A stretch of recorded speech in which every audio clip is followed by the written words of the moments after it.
Alright, we back. Today I'm going to be going over the kettlebell swing, how to do it, the technique of it, as well as some progressions up to it, because kettlebell swing is a pretty involved movement, so going step by step up to it is the best way to do it, and instead of just jumping right into it, you have a chance to hurt yourself by doing it improperly. You know, lots of different things can go wrong. So I have some notes on my phone here, so I'm just going to be looking through those to kind of help direct me through. So the first thing that you're going to want to do is practice the hip hinge. It's the base movement of the swing. It's not a squat. I see a lot of people, I work at a gym, I see a lot of people that don't really know how to use kettlebells, and one common thing is I see people squatting their swing. So they're going to triple flexion of the ankle, the knee, and the hips. That's incorrect. What you're doing is you want to hinge at the hips, and the best way to think about it is a door. So you know how you swing a door open, and what is the door connected to? Hinges. So that's the same thing. Your hips are the hinges, and you're swinging the kettlebell like you swing a door. That's the best analogy I can kind of come up and think of. So that's the first movement, and so this is a great way to develop power. Hips, well, you're doing hip extension, so you're using your glutes, your hamstrings. Hip extension, you want to learn get a lot of power. So this is really good for athletes. Now there are better power movements, such as snatches, like any kind of Olympic lift, basically. Snatches, power cleans, that kind of stuff would be better. So this is for the type of like injured athlete, or an uninjured athlete, where they're kind of coming back and they're slowly progressing into it, or someone where they just don't want to take the time to learn the technique of Olympic lift, and, because they are a lot harder and a lot more dangerous, because the bar goes up overhead, and you know, if you don't exactly know what you're doing, or if you even do, you have a possibility to hurt yourself.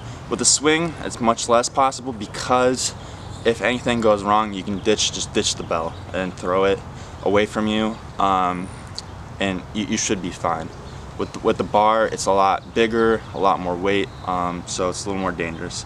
So for injured athletes coming back, or people that just don't want to take the time to learn the Olympic lifts, or are just scared of the technique, as well as this is good for people who want to lose weight. This is good for like a good exercise to incorporate into your circuit training, because it's very metabolically active exercise. You're using lots of major muscle groups, basically the whole posterior chain. You'll hear that a lot. The posterior chain is utilized with the swing. So that's kind of like the two main people: athletes that don't want to learn Olympic lifts, and then weight loss people. So the key, like I said, first key point is the hip hinge, and we'll go over that right now. Now, if you have a dowel or a stick such as this isn't a dowel. This is, honestly, I just took this off my push broom. I just unscrewed it. But this works. You just need a straight stick. Oh, dog. Augie's gonna be barking. That's all right. We're going to just put this on our back, and we're working on keeping our spine neutral. All right. I hear a lot of people that talk about a straight spine. That's not technically correct, because your spine isn't straight. It has a natural curve in your lumbar. That's the bottom. All right, so you're not having a straight spine. You're having a neutral spine. Okay, neutral spine is key. And when you're doing the movement, you don't want to flex or extend the spine. So it'll look like this.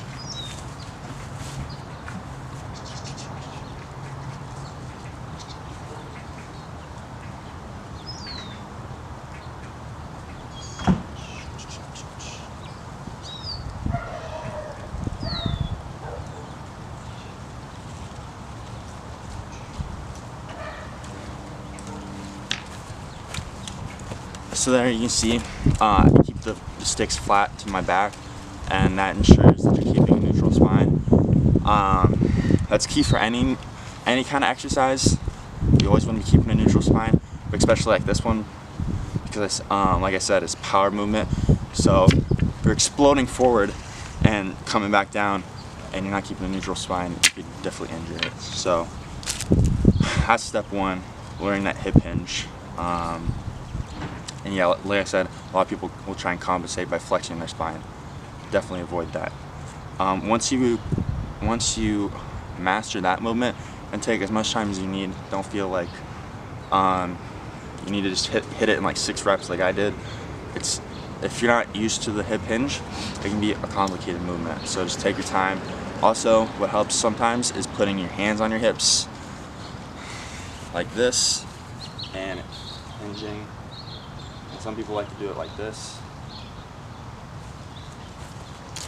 Putting the hands on the hips helps as well. But once you get that, you're going to move to doing a hip hinge with a light kettlebell to your chest. So it's kind of like a goblet squat, but instead of goblet, hip hinge. So just go lightweight. I only have them at 35 pound, but like I know how to do it. So if you're just getting into this, I recommend like 18 or less pounds. All right.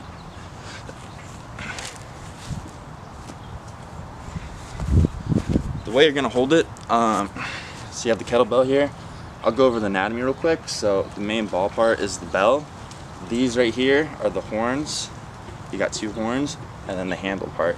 So you're gonna be holding on to the horns of the kettlebell when you do this chest hip hinge. Same with the goblet squat. All right, I'll show you.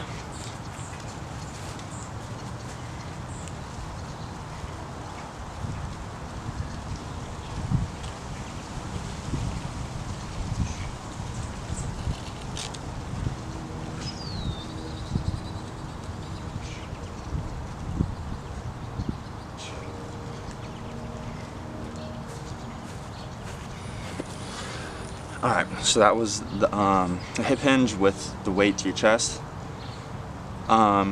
If you have a tendency if you have a tendency of not putting the weight on your heels, sometimes people rock onto their toes. You want to stay cemented on your heels. What you can do is slightly elevate your toes onto a surface. Just a small little platform, just a couple inches. But this will ensure you put your weight onto your heels rather than your toes. Any kind of like squat, deadlift, hinge, or swing, you always want to be locked in on your heels, alright? So if you have that tendency to rock onto your toes, just elevate them a little bit, alright?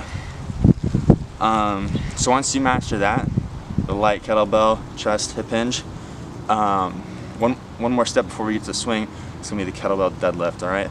So kettlebell deadlift is easier to get than a barbell kettlebell, because with the barbell you have to move the bar past your knees, and a lot of beginners struggle with that movement.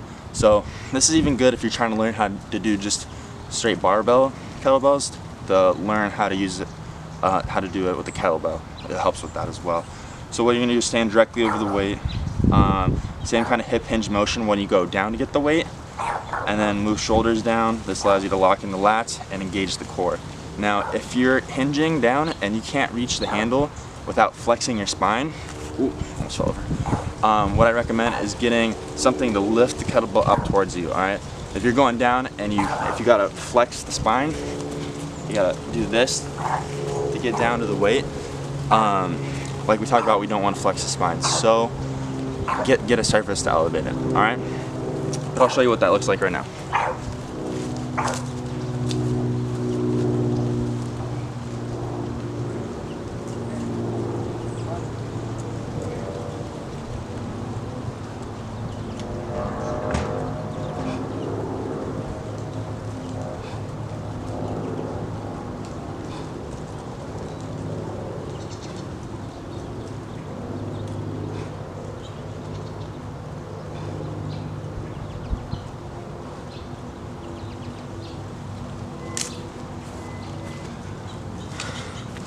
Alright, so that was the kettlebell deadlift. As you can see, I'm already kind of used to doing swings, so my concentric movement, the movement up, I tend to do a little more explosively. When you're first starting, you probably want to take your time and do nice, slow, eccentric and concentric movements, up and down, just for time under tension, you know. if you're trying to develop power and strength, time under tension, slow controlled movements is key, and also just learning it. You don't want to be explosive while you're learning exercise, unless that's what it requires. With this, you can take it nice and slow and just work on that. Keeping those shoulders down, lats engaged, shoulders down, not arching the lower back, not flexing the lower back when you go down to grab it, and just hinging at the hips. And like every other step, just take as many times as you need to learn to do that. It might take a couple weeks, you know. The deadlift in itself is a complicated movement, so just take as much time as you need, all right? Once you get that, we're gonna go to the kettlebell swing. That's gonna be the full movement, all right? What you're gonna do is, your starting position is gonna be a little different with the deadlift. We started with it right underneath us, but in this one, we wanna have the kettlebell out in front of us like we're about to hike a football. So if any ladies don't know, who don't watch football, you start with the football. The center starts with the football out here, and that's what you're gonna do with the kettlebell. It's gonna be out in front of you a little bit, and then you're gonna hike it back behind you, and then explode up, and then start going into your swings. Just a good reminder to keep those lats engaged and your shoulders down, and not arching your back. Is pretend like you have sheets of paper underneath your armpits, and you got to squeeze those and keep those in. So that will keep the shoulders down. That's a good tip I hear from a lot of people. So so do that definitely. And then at the beginning, stay on low reps. All right. People tend to get mentally disengaged when they're doing long sets, and they're not focusing on the hip hinge. They're not focusing on keeping shoulders down, and then it turns into bad form. And you want to avoid bad form as much as possible. So beginning, staying low reps, or just like a low amount of time that you're doing it, like 20 seconds max. That's probably around like no more than 10 reps, you know, probably even lower than that, because you just don't want to become mentally disengaged. But if you're really focused on it and you're paying attention, you can definitely do more. And eventually you want to move to more, especially if you're a weight loss person. You want to be losing weight. You want to be able to do lots of them and really just burn a ton of calories, you know. Okay, the camera cut out on me, but that's okay. I just pretty much finished my my spiel on that. So now I'm just gonna go straight into doing the kettlebell swings. All right.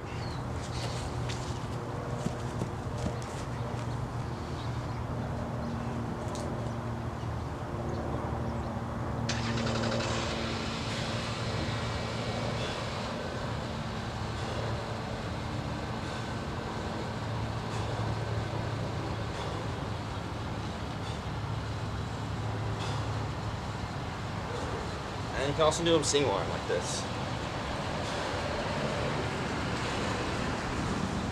And switch.